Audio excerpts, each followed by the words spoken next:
It has been a busy day, as you might imagine, which means only one thing that we are getting close to the start of football season. Actually, last time I checked, the month is August. It's August 4th, 2026. We have games that actually count this month, which is exciting. We get week 0, which, as I shared on the last show, I don't believe week 0 is the official start to the college football season. I may be in the minority on that, and that's okay. Um, I believe it is just the appetizer to the main course. I believe when week 1 gets here, it's Labor Day weekend. That is the official start to the season. But yeah, it's been busy because here at 1025, well, we do a lot of work with the Titans. I was out at Titans practice earlier today. They have training camp underway, and now we turn the page to college football, which is great. We love talking college football. It's a college football year round show. I put out something on Twitter 2 days ago saying that August is prediction season on the air raid, and I'm not lying because we're going to be doing a lot of predicting this month. I held off on that in the month of July. Now that August is here, we're getting close. Football season's right around the corner. It's time to make some predictions, and boy, do we have them. Tonight, we have Big 12 record predictions, and I'm going to predict the Big 12 championship game, which might surprise you. Uh, I want to talk about the top quarterbacks in college football this year. And if we're going to talk about the top quarterbacks, that means we also got to talk about the underrated quarterbacks. Some of the quarterbacks that you listening to the show right now might not be as familiar with. And that's okay if you're not. That's why you have me. I'm going to fill you in on that. That's why you listen to the show, most importantly.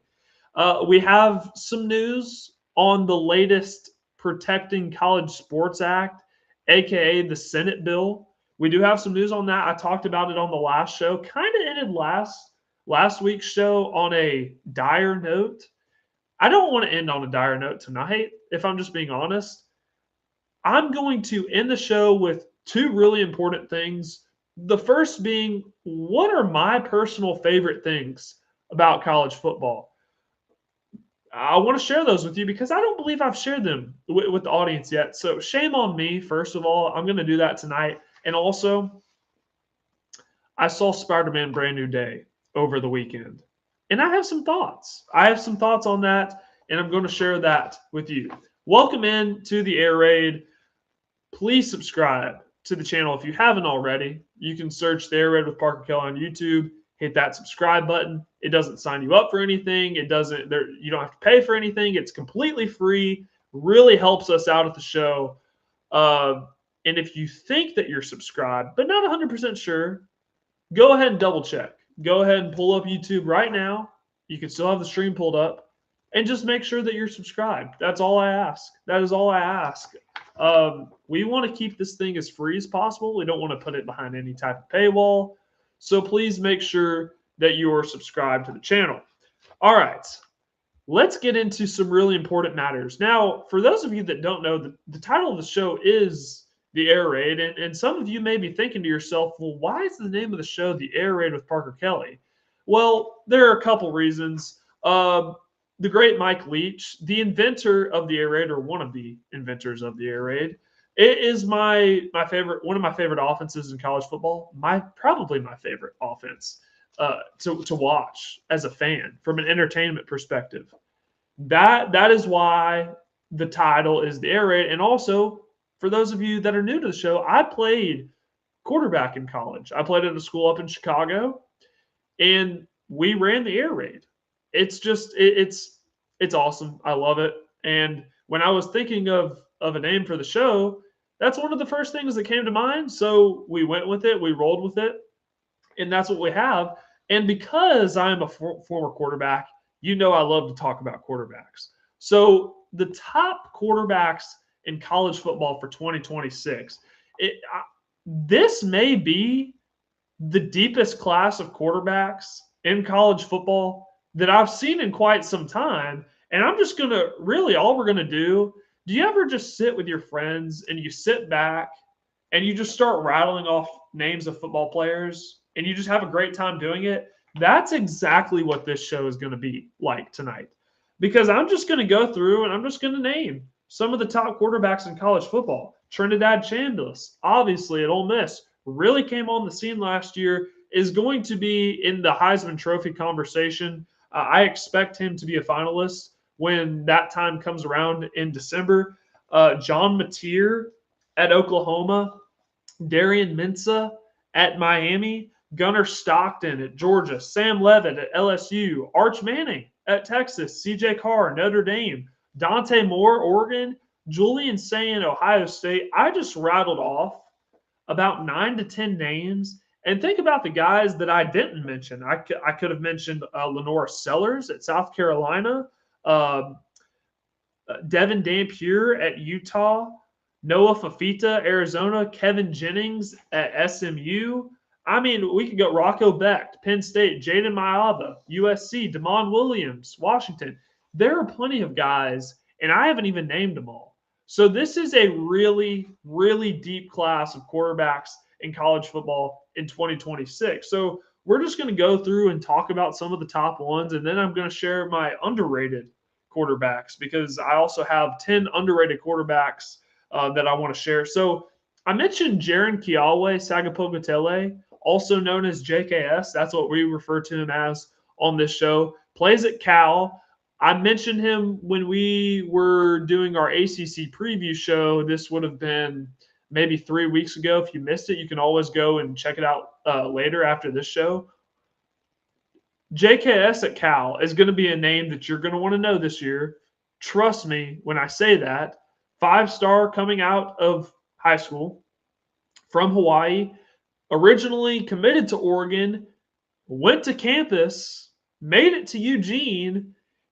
He was expecting to be the starter, but then realized, hey, this Dante Moore kid's pretty good. He hit the exit door. The coaching staff at Oregon was obviously not happy about that.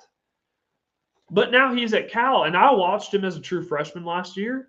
And Cal, they're going to be oftentimes they're going to be playing in a standalone window. I know they're in the ACC now, but if you think about what Pac-12 After Dark used to be, and Cal being a former Pac-12 team, which by the way, RIP to the Pac-12, Cal's got some late games this year.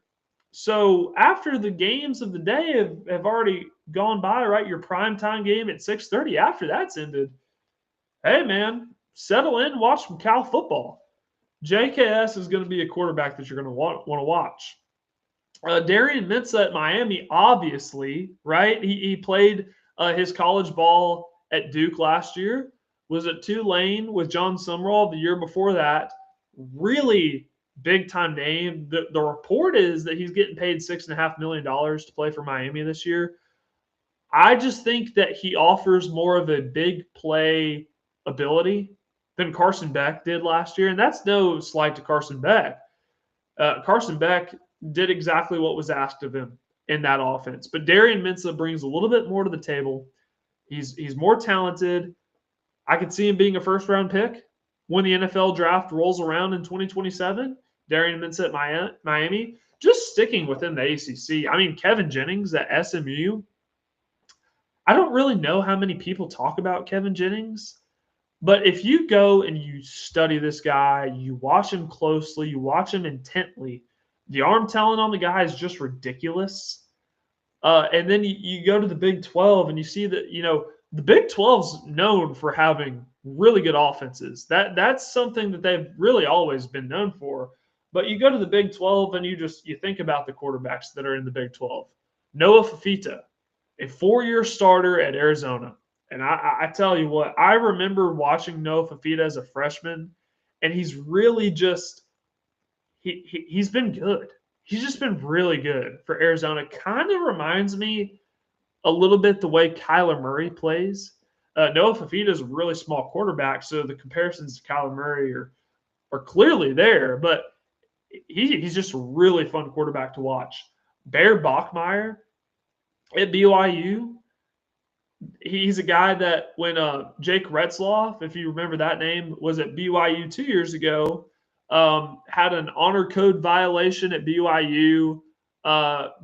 He was going to be suspended for the entire year. So the way that Jake Retzloff kind of avoided that suspension was he entered the transfer portal. This was back when there were two transfer portal cycles. There was one in the winter, one in the spring. Jake Retzloff, he enters the spring transfer portal, ends up at Tulane. And then there's this Barrett Bachmeier kid who looks like he's built like a linebacker, hence the nickname Bear. Wears number 47, weighs 250 pounds, really stocky looking. And he was, I guess, a revelation for BYU last year en route to that 11-1 regular season. Played in the Big 12 championship game, lost to Texas Tech, won in the Pop-Tarts Bowl over Georgia Tech. BYU had 12 wins last year. And their starting quarterback was a true freshman, and he returns. So really high expectations for BYU. I'll get to them a little bit later. DJ Lagway is at Baylor now. He's no longer at Florida. But just think about how highly DJ Lagway was thought of coming out of high school and how high expectations were for him after that first year at Florida that he had. Really struggled with turnovers last year. But now he's at Baylor. Second stint in his career. Let's see how he does. Connor Wegman at Houston. That name might sound familiar to you, and if it does, it should. He was a five-star coming out of high school too. He was at Texas A&M.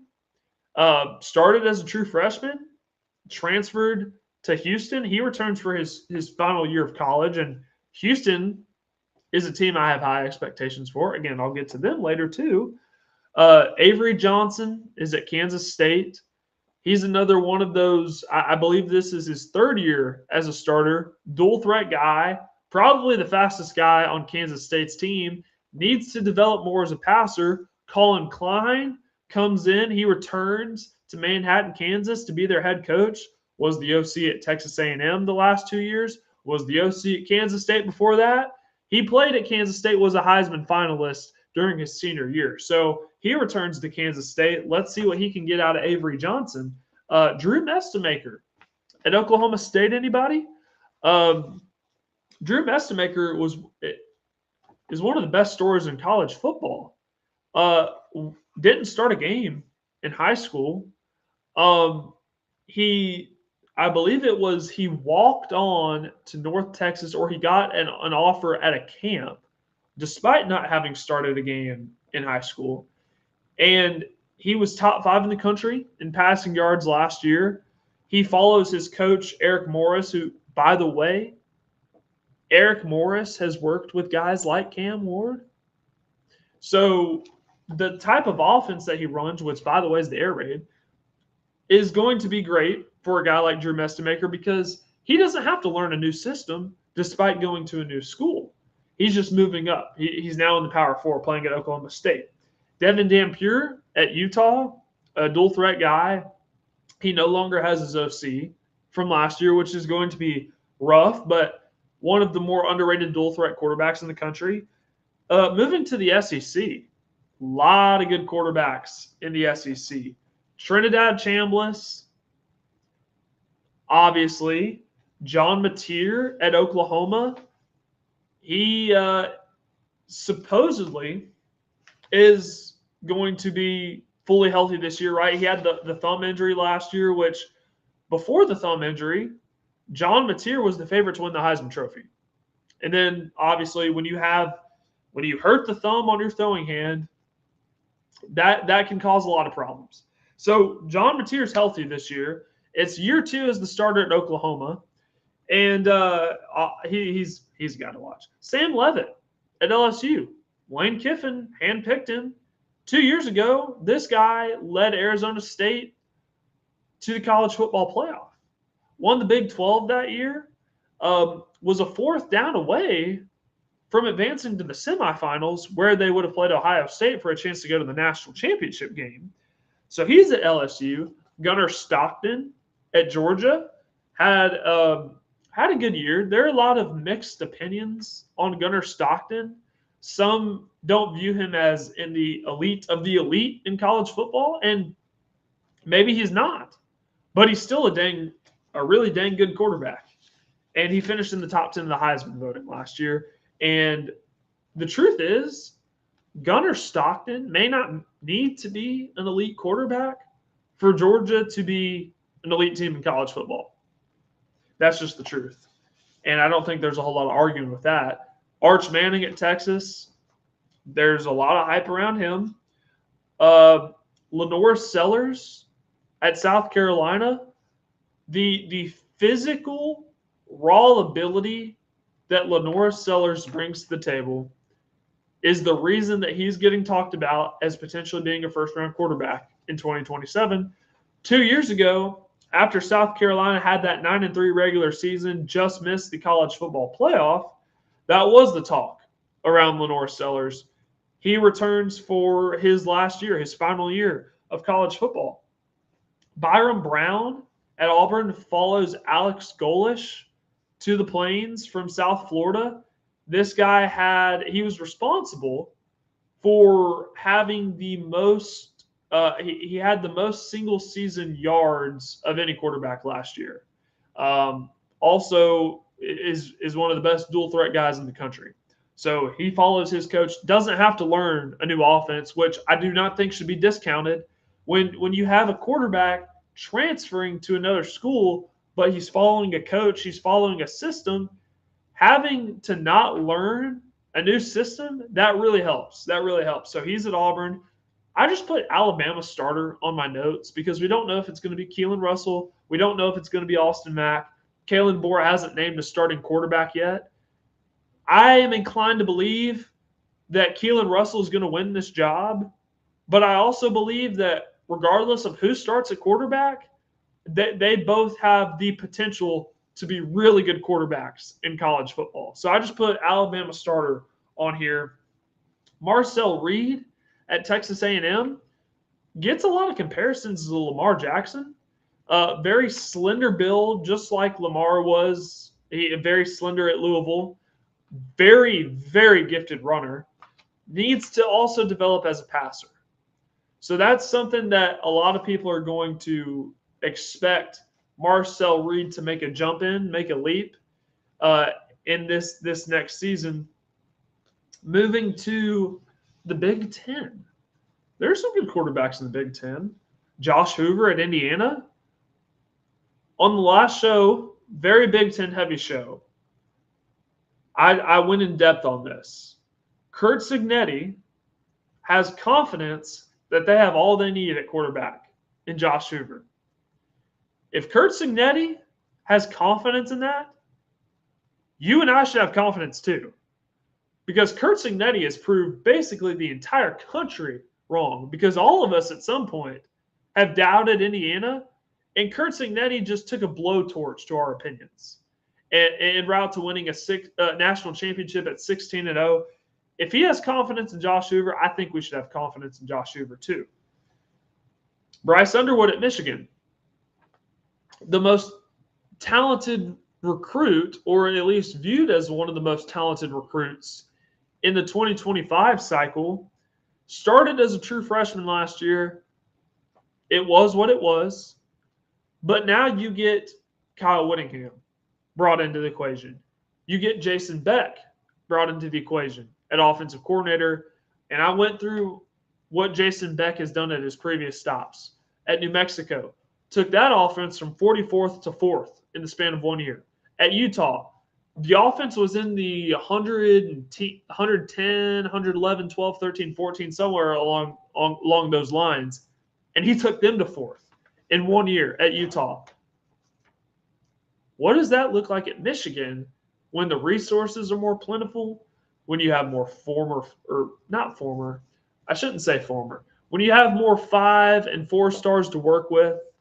I think that could be I think you really have something there. Julian Sayin was a Heisman finalist last year at Ohio State, and we know that he's going to have no shortage of weapons to throw to, a.k.a. Jeremiah Smith. Dante Moore, which I haven't shared this on the show, and I feel like now is a good time to do so. When Dante Moore made the decision to come back to Oregon for his senior year, A lot of people were saying, well, a lot of mock drafts had Dante Moore as the projected number 2 overall pick. He should have just declared for the draft, got his money, and boom. But I look at Dante Moore, and I know Dante Moore is a really smart, intelligent guy. And I believe that showed in this decision where he turned down all that money. And by the way, he's pretty well off at Oregon with all the Nike money that they have and Phil Knight and all that. Dante Moore's not exactly penny pinching here. He's fine. But Dante Moore also wasn't ready for the NFL quite yet. So coming back for another year of development at Oregon, proving that you can thrive when the lights are at their brightest, when you're in the prime time, trying to help Oregon get over that hump that people say they haven't been able to get over. I applaud the decision of Dante Moore to come back to Oregon for another year. And if he bet on himself, if he proves himself right, he'll be right back in this situation when the 2027 draft rolls around. So I applaud the decision. Rocco Becht at Penn State follows Matt Campbell over from Iowa State. Jaden Maiava, USC, third-year starter under Lincoln Riley. When have we talked about quarterbacks not having success under Lincoln Riley? Damon Williams at Washington. You remember that offseason saga of tried to enter the transfer portal. Washington threatened legal action against him. He stays. At Big Ten Media Days, Washington's head coach, Jed Fish, was saying how the team is surrounding him, is supporting him. They're 10 toes behind him. Damon Williams is a really talented quarterback. Very, very talented quarterback. So I'm excited to see what he looks like at Washington this year. And CJ Carr at Notre Dame might be the early favorite to win the Heisman Trophy. CJ Carr, second year as the starter, sophomore. I have sky-high expectations for Notre Dame. And I'll probably get into that in a little bit of a later show. So those are the top quarterbacks in college football for 2026. Again, I think I just rattled off about 20 or so names. And there's still more to go because now I'm going to share 10 underrated quarterbacks in college football for 2026. Now, this is not in any order. So don't take this as me giving a 1 through 10 style list. I'm just naming 10 quarterbacks that you should have your eye on that nationally people are not talking a lot about. Let's start in Kentucky. And I'm not going with the Kentucky Wildcats here. I'm talking about Louisville. The Louisville Cardinals have a starting quarterback by the name of Lincoln Kienholz. Lincoln Kienholz was at Ohio State last year. The reports out of Ohio State in fall camp in 2025 were that he took this quarterback battle to the wire, the quarterback battle being with Julian Sayin, who ended up winning the job. And we understand why Julian Sayin won the job because he finished in New York as a Heisman Trophy finalist.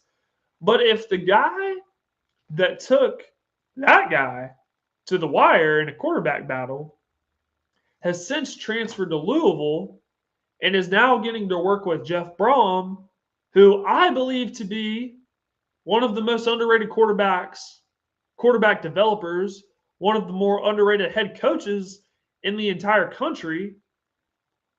He gets to work with Jeff Brom. And Jeff Brom has been able to work magic with transfer portal quarterbacks. So I expect a big year for Lincoln Kienholz. CJ Bailey at NC State is another guy. CJ Bailey, is kind of like Kevin Jennings. They have a similar style of play. They have a similar frame. CJ Bailey is a longer, slender guy, but has legit NFL arm talent. And NC State and Dave Doran, when they're not getting talked about, that's when they tend to be their most dangerous. So I have CJ Bailey on this list. I highly recommend watching him, or at least watch highlights if you haven't heard of the name or haven't seen him already. Moving on to the next quarterback, Mason Heinschel at Pitt. This was a guy that, as a true freshman, came in relief last year of Eli Holstein. They benched Eli Holstein at Pitt. In comes Mason Heinchel. They get really hot. Pitt goes on this run. The end of the season didn't necessarily have the type of buzz that they hoped. They lost to Notre Dame. They lost to Miami. But Mason Heinchel came in and they went 6-1 in the 7 games that he played. And then obviously they lost those last 2 games. So he's 6-3 as a starter, but still looked really good as a true freshman. What does that look like now with another year of experience, another year in the offensive scheme? I'm excited to see that. Stephen Jelly at Syracuse got injured last year, only played in 4 games. But Syracuse was one of those teams that they were sneaky. They were a bit sneaky. And Stephen Jelly in those first 4 weeks was towards the top of college football when it came to passing yards. If you remember, Stephen Jelly was previously at Notre Dame a couple years ago before he was at Syracuse. He came into that playoff game when Notre Dame was playing Penn State in the semifinals. When Riley Leonard he got banged up on a hit, Stephen Jelly came in for him and led a really good drive. And then he transferred to Syracuse the next year. Unfortunately, his season was cut way short due to injury. But Stephen Jelly is one of those guys that put in the right system, he has success. TCU, they lost Josh Hoover because he's now in Bloomington to play for Kurt Singdetti in Indiana. They talk about that. People talk about what TCU lost at quarterback, but they need to be talking about what they also have coming in. And that's a guy by the name of Jaden Craig, who was at Harvard for the last 3 seasons. I mean, broke every school record in the book for a quarterback at Harvard. Passing yards, touchdown to interception ratio. I think it was like 52-12 touchdown to interception ratio. Also adds an ability to make plays with his legs when needed, but is primarily a passing quarterback. Jaden Craig has the opposite issue of what Josh Hoover had at TCU. Josh Hoover really struggled with interceptions at TCU. It's the opposite with Jaden Craig. Jaden Craig prioritizes protecting the football. It was one of the top quarterback recruits in my mind in this last transfer portal. But because he's coming from Harvard, he doesn't get as much national attention as some of the other quarterbacks. Alonzo Barnett, the third at UCF.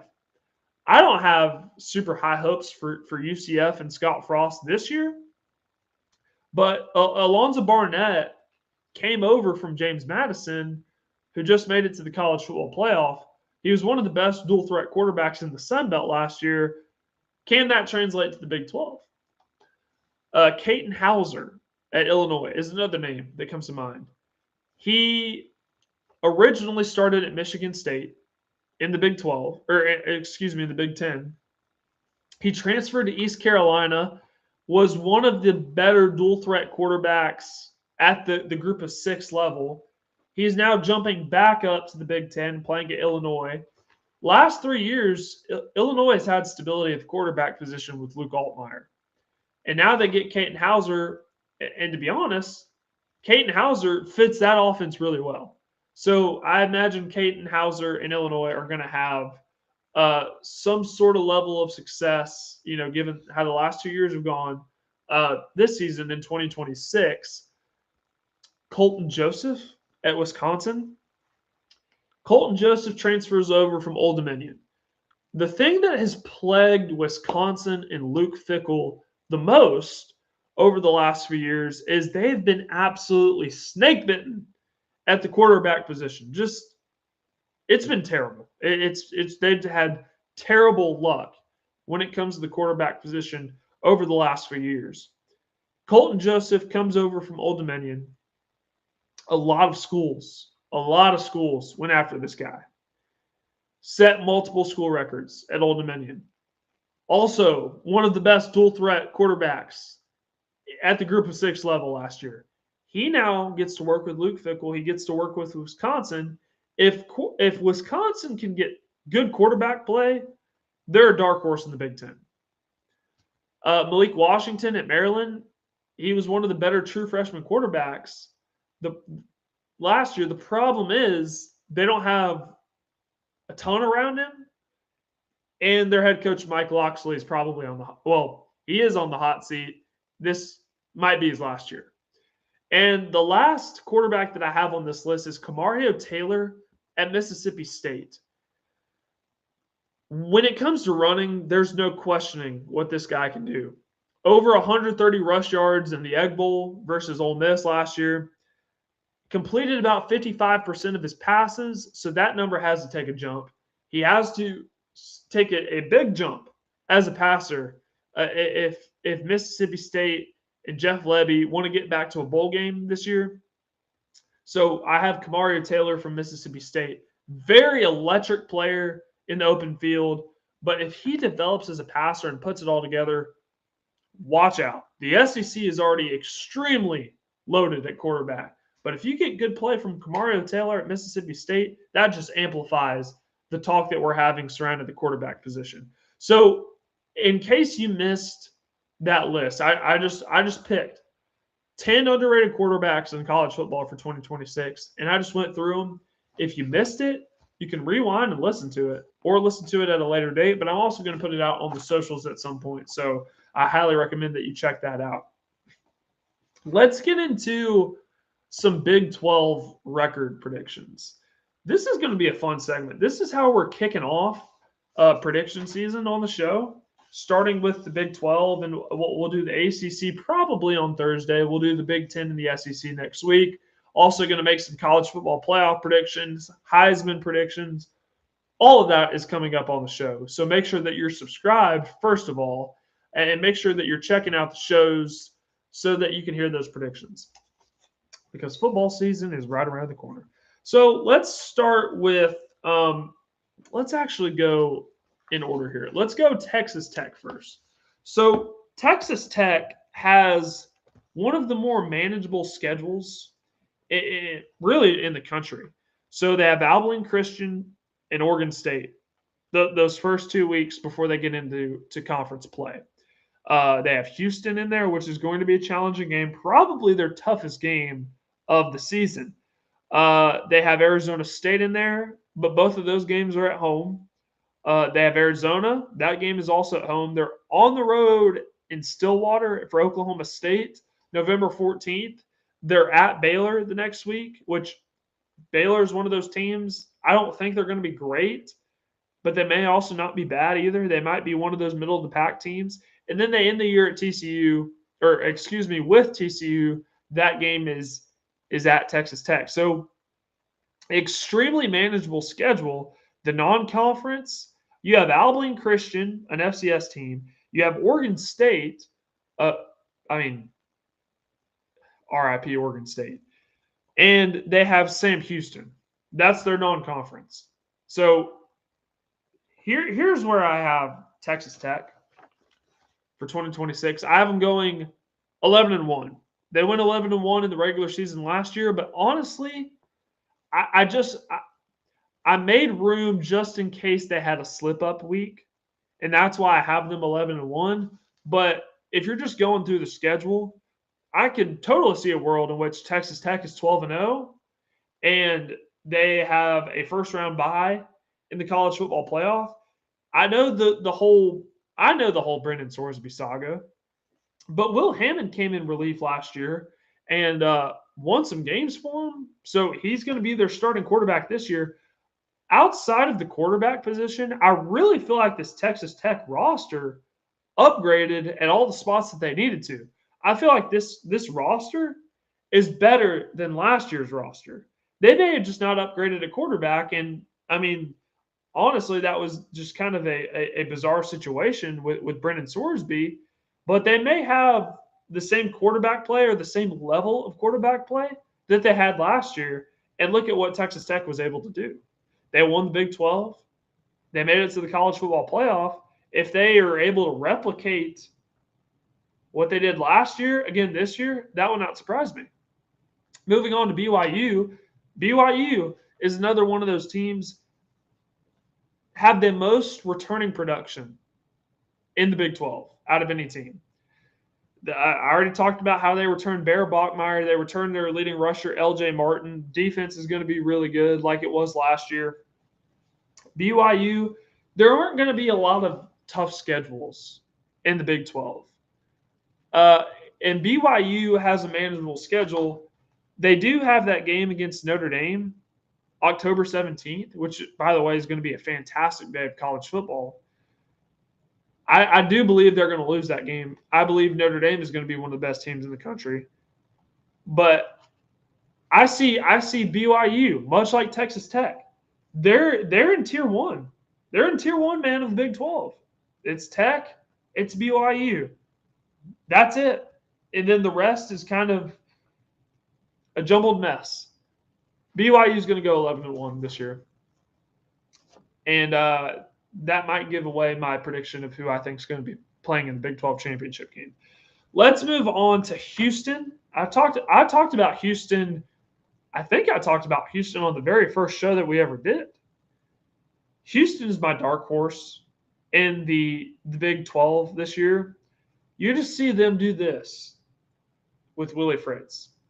And that's been a theme. That's been a consistent theme of Willie Fritz's coaching career. It doesn't matter if he was at Tulane or wherever he was prior. Year 3 has always been the year where they've seen the most growth. So considering that Houston went 9-3 last year, they do have to play Texas Tech, but they avoid BYU. I could see a couple slip-up spots in there. I think they'll probably lose that game to Texas Tech, if I had to imagine. Outside of that, I don't see a game on here in which Houston isn't either favored or just a slight underdog. So I see Houston going 10-2. And if they go 10-2, they have a good chance to also contend for that Big 12 championship game in December. Let's move on to Utah. Utah is just one of those teams where you lose Kyle Whittingham, you lose your offensive coordinator. Morgan Scalley, who was your defensive coordinator last year, assumes the role of head coach. But just because your defensive coordinator is also your head coach doesn't mean the defense is going to be playing to the same level that it was. Morgan Scalley is a really good defensive coordinator, but as a head coach, you have a lot more job responsibility than you once did. And you can't solely focus on the defense like you were able to do a year ago. Can they avoid regression on the defensive side of the ball? What does it look like with Devin Dampier without Jason Beck? I don't know. So I have Utah going 8-4. I think that's pretty a safe bet. They went 10-2 last year. They actually went 11-2 if you count the bowl win versus Nebraska. It's hard for me to say that Utah is going to have the same success that they had last year when you have a new head coach. And getting 11 wins last year is a great feat, but it's hard to replicate. So I have Utah going 8-4. Moving on to the next team, let's go Arizona. And by the way, I will put these out on the socials as well so you can see these. With Arizona, Brent Brennan is their head coach. He's in his third year. Noah Fafita is back at quarterback. Outside of Noah Fafita, I just don't know how good I feel about the rest of the roster. And one of the things that makes the Big 12 so fun to watch is the results. There used to not be a tier 1. There used to not be a top shelf in the Big 12. I mean, you had Oklahoma when they had like Baker Mayfield and Kyler Murray and Jalen Hurts. They were having success in the Big 12. But the Big 12, part of its appeal was the variety in outcomes and games.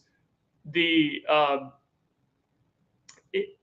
wasn't usually the same teams always winning the conference. You had years where Baylor, they won when they went.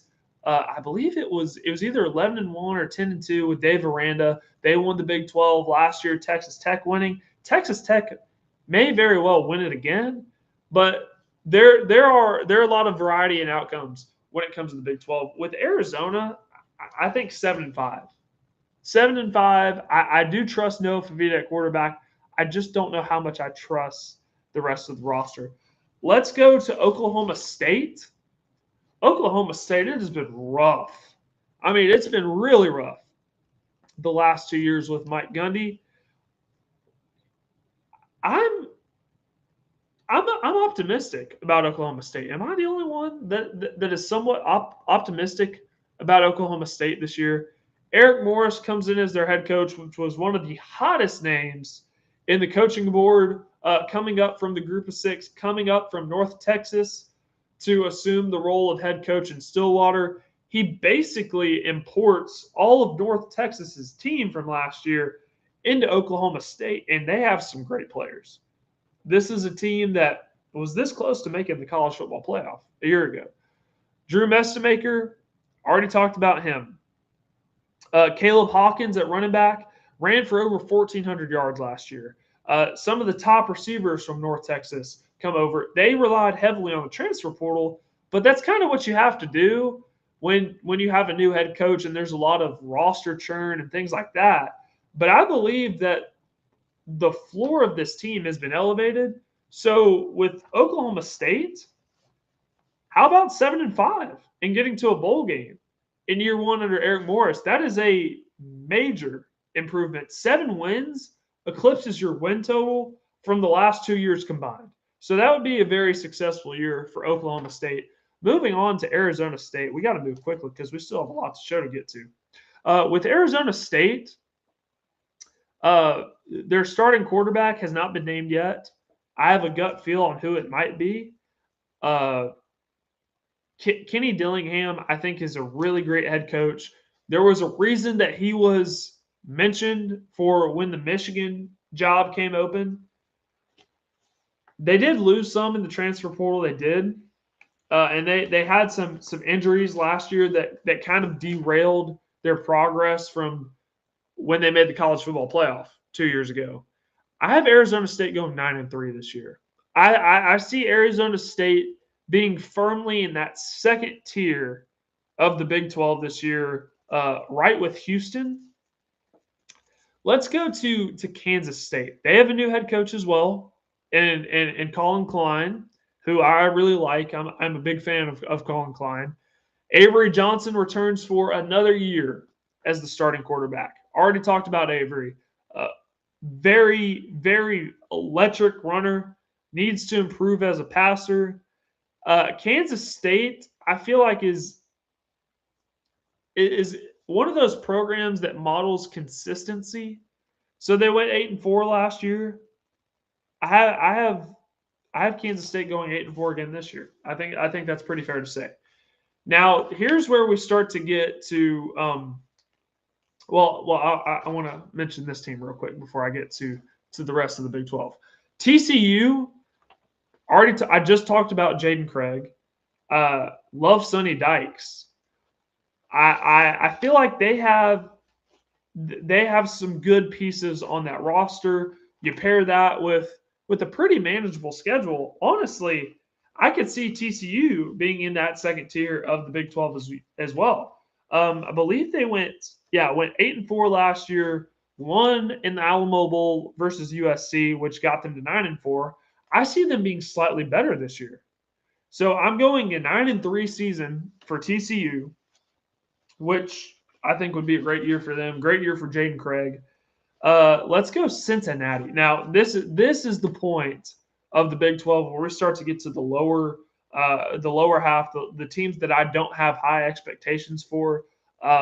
Cincinnati, that they don't return their starting quarterback.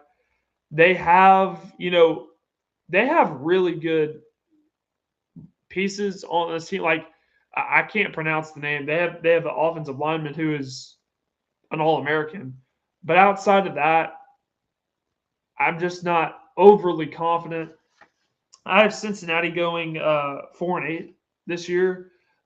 They went 7-5 in the regular season, lost the bowl game 7-6. I think they're going to take a step back under Scott Satterfield and I see 4-8 for Cincinnati this year. For Baylor, what does DJ Lagway look like? Does he return to the form 2 years ago when he was at Florida? Does he help save Dave Aranda's job? I went through Baylor's schedule today, and I just struggle to see anything better than 8-4 for Baylor. I have them going 6-6, which would get them to a bowl game, but I'm not sure if that would save Dave Aranda's job. West Virginia,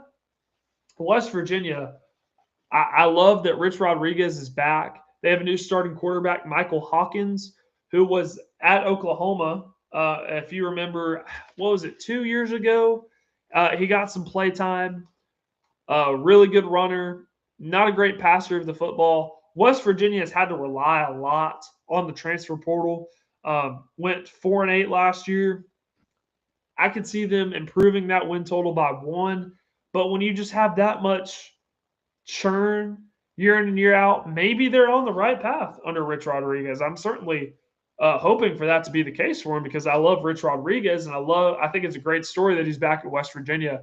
But I have them going 5-7 this year. Sorry, Matt, if you're listening. I know you're a big West Virginia fan. UCF talked about Alonzo Barnett. Again, not confident in the roster. I have them going 5-7 this year. Kansas, Lance Leipold has done a great job of getting Kansas in conversations nationally in college football. This year, not optimistic about Kansas. I have Kansas going 4-8 this year. And I think if you look at the Big 12 preseason projections, it's not bright for Kansas. Now we get to the last 2 teams in the Big 12. Iowa State, which when Matt Campbell leaves, definitely the most successful coach in Iowa State history. He takes 24 players with him, 12 of which are going to start at Penn State. You bring in a new coach in Jimmy Rogers. Iowa State was just rated. They were just rated when Matt Campbell went to Penn State. Do not expect a good year for Iowa State. And if they do, good for them. That would certainly surprise me. I have Iowa State 2-10, and that brings me no pleasure to say. And for Colorado, this is a tough subject to talk about because it's certainly really popular anytime you talk about Colorado because of Coach Prime, Coach Deion Sanders. I do like some of the pieces they brought into the transfer portal. Danny Scudero, they brought in at wide receiver, who was top 3 in the country in receiving yards at San Jose State last year. They have Julian Lewis at quarterback, who was a 5-star coming out of high school. He looked like a deer in the headlights last year. What does he look like in year 2? It's just hard for me to – this team that Colorado has assembled, because, yes, they've relied on the transfer portal primarily while Coach Prime has been the coach. But are they getting the right guys, or are they just getting bodies to fill out the team? That's what I question. Colorado went 3-9 last year. I have them going 3-9 again this year. So those are my record predictions for the Big 12. I'll put them out on my socials, so make sure you're following me on Instagram, Twitter, wherever you social media. Follow me, and I'll put those out there later. My Big 12 championship pick, forgive me for being unoriginal on this. I have Texas Tech playing BYU. I believe they've established themselves. Like I said, that top tier of the Big 12, I have Texas Tech beating BYU. Again, forgive me for being unoriginal, but that's what I have. So I am going to move quickly because I spent a lot of time talking about the quarterbacks, spent a lot of time talking about record predictions and just making predictions in general for the Big 12, which is what we're going to be doing in the month of August. I wanted to update you quickly on the latest with the Senate bill. I talked about this on the last show, and I'm not going to bore you because I know if you're anything like me, I'm tired of talking about all the legal stuff, and I'm actually ready to get to games, and thankfully we do get that this month. So I did want to update you, though, because there has been some things happening that you need to know about, that you need to be informed about as a fan of college football, and that is the latest with the Protecting College Sports Act. So on Friday night at the 11th hour, I mean, this came completely out of nowhere. The SEC and the Big Ten, they put out a joint statement of voicing their support for this Senate bill. Now, this Senate bill is aimed at changing the landscape of college football in a positive manner because, as we've known it, it has been the wild, wild west the last 4 years. So the SEC and the Big Ten were the primary two conferences against this Senate bill in the first place.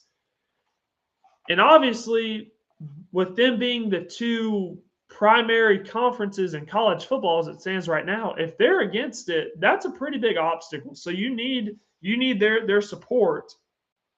And there was a piece in the story that Ross Dellinger put out on Yahoo Sports about President Donald Trump. He stated the intent that if the Big Ten and the SEC did not support this bill, that he was going to publicly condemn them. And I guess we're left to assume that was through his social media, which has millions and millions of followers. So I don't know how much that had a role in causing them to change their mind, but it came completely out of nowhere. It caught me off guard, and I didn't expect that. But now that they're on board, you have the ACC on board, you have the Big Ten on board. The Big 12, and Notre Dame is on board as well. So everybody's on board.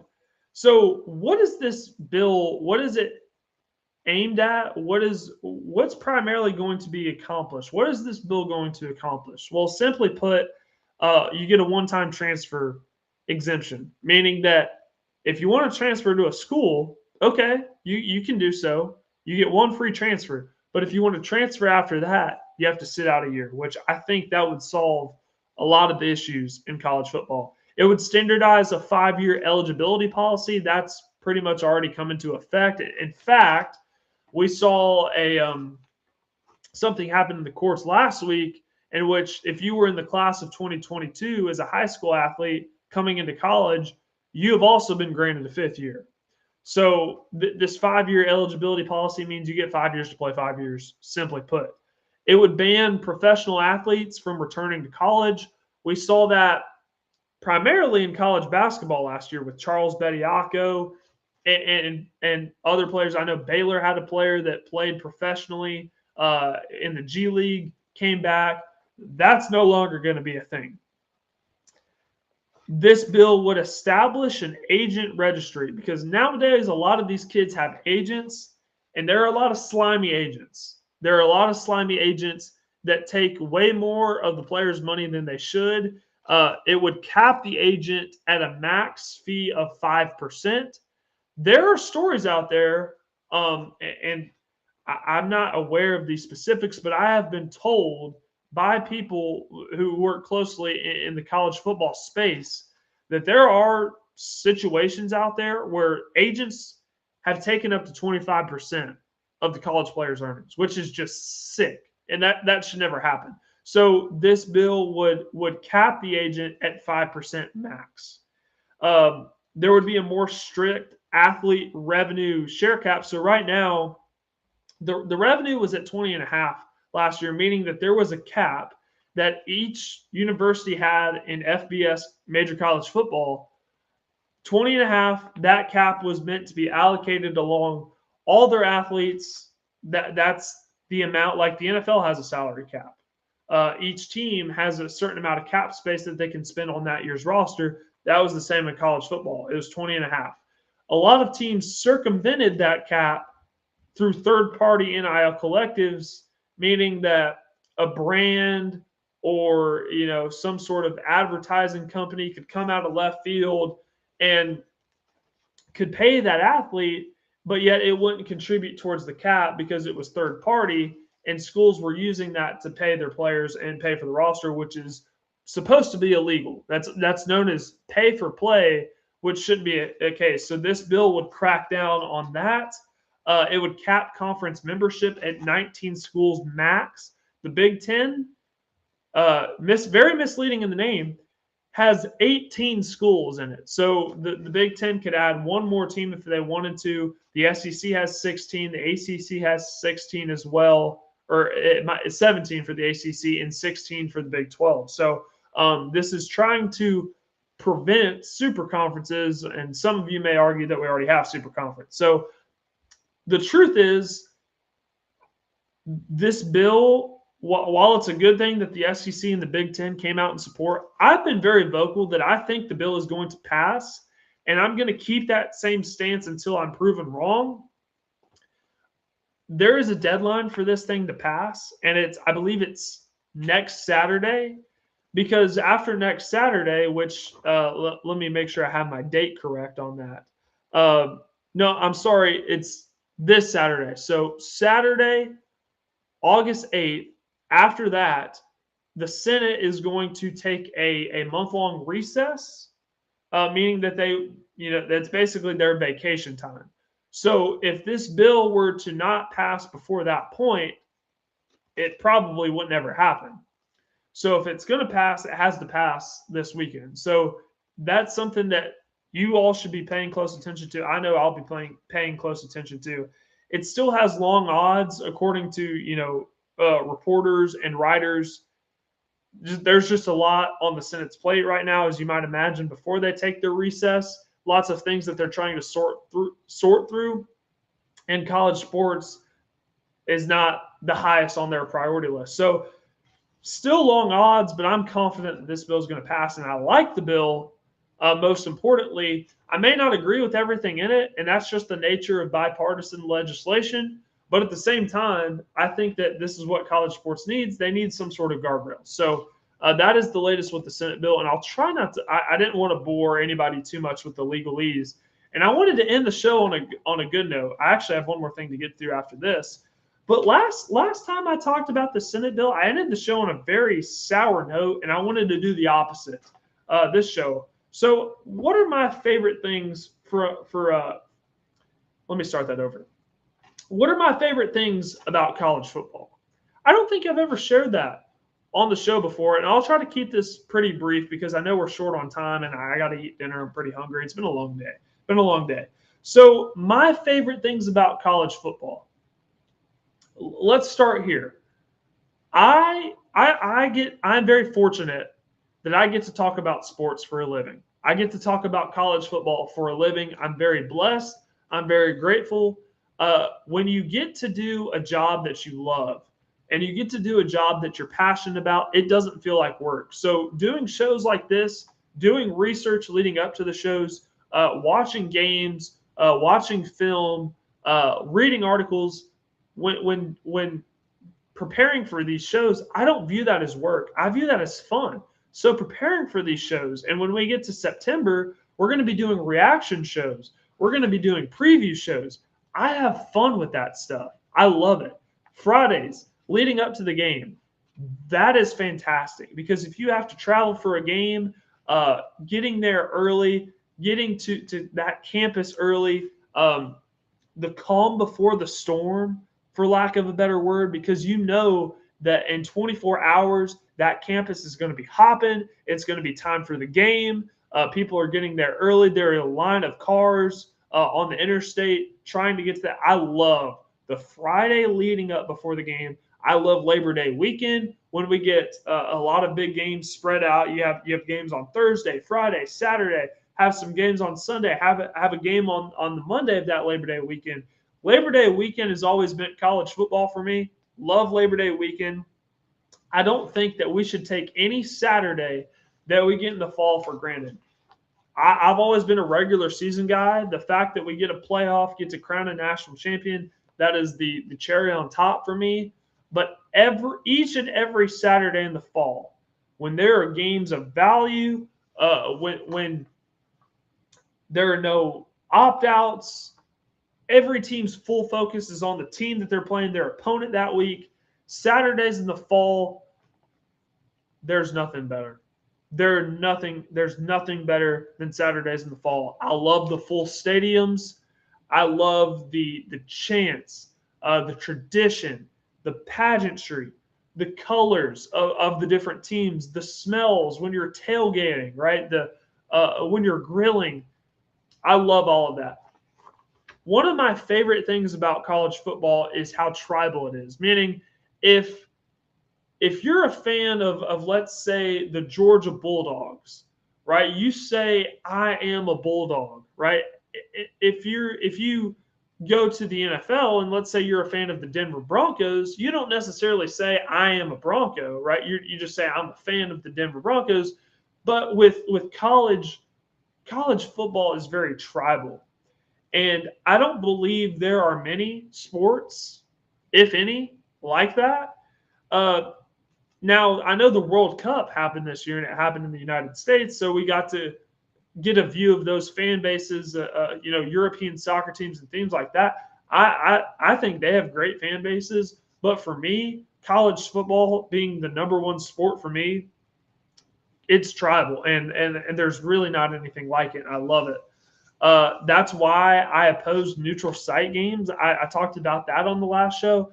I think if you have a college football game played between two teams, you shouldn't try to sanitize it by playing in Mercedes-Benz Stadium. You shouldn't try to sanitize it by playing in Arlington, Texas, right? If a college football team has a stadium on campus, you go and you play that game there because you're going to get a crowd at full throat. You're going to get all the things that I just talked about, those chants, the colors, the smells, the pageantry, the traditions.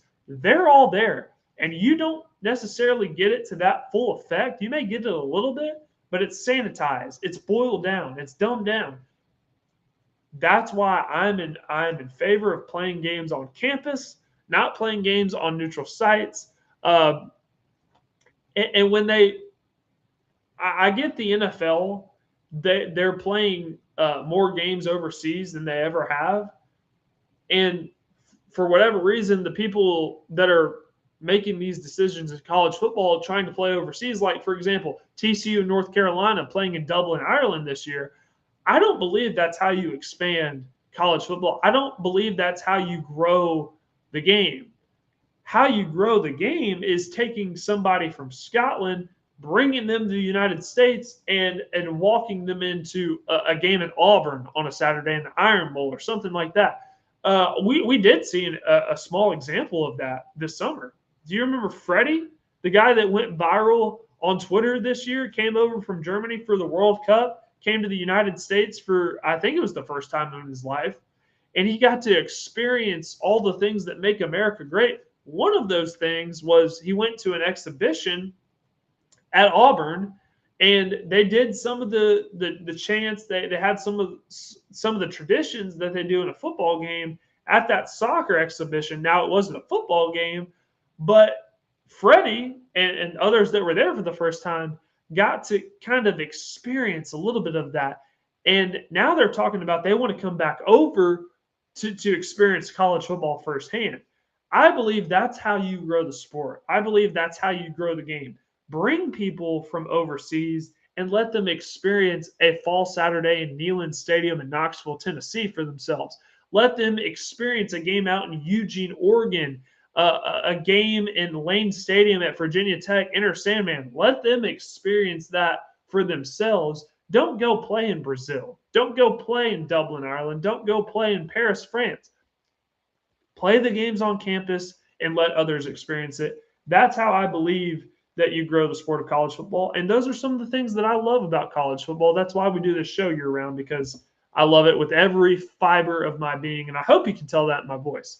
Okay, really long show. I think this is the longest show that we've had, but this is how I wanted to end things. So over the weekend, I had the opportunity to see Spider-Man Brand New Day, and my goal on this show is to be as authentic and as genuine as I can be with the audience. I am a big fan of the MCU, the Marvel Cinematic Universe. I love superheroes. I love superhero movies. So I wanted to give a review as much as I possibly could about Spider-Man Brand New Day without spoiling too much, because I know there are people listening who haven't seen the show. So here's what I say. I believe this is the best Spider-Man movie that has been made. I believe it's definitely the best in the Tom Holland era. There have been 3 Spider-Mans, right, with Andrew Garfield and Tobey Maguire. I'm not here to debate who the best one is, but in the Tom Holland era, it's definitely the best one in my opinion. And that's even considering that all 3 of the Spider-Man that I just mentioned were present in the last movie. Now, No Way Home was great. I love No Way Home. If anything, it's 1A, 1B with Brand New Day.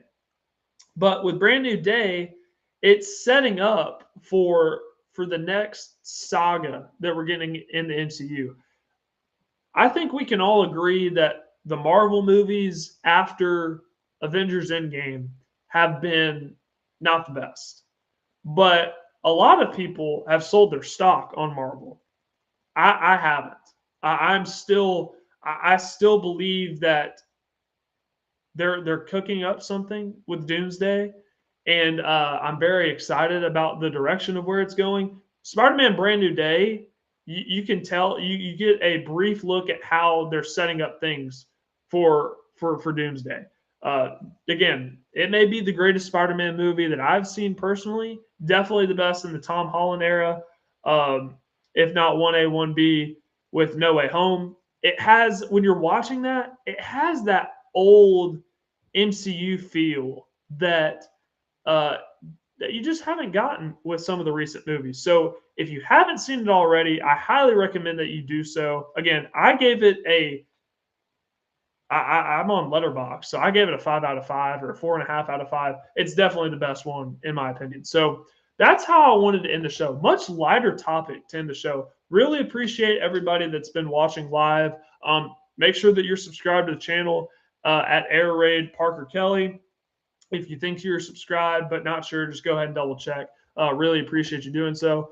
We'll be back with another show on Thursday. We're going to get into some ACC predictions as well. Did the Big 12 tonight. Prediction season lives on. It is August, and that's what this month is for. We'll talk to you then. In the meantime, take care. God bless.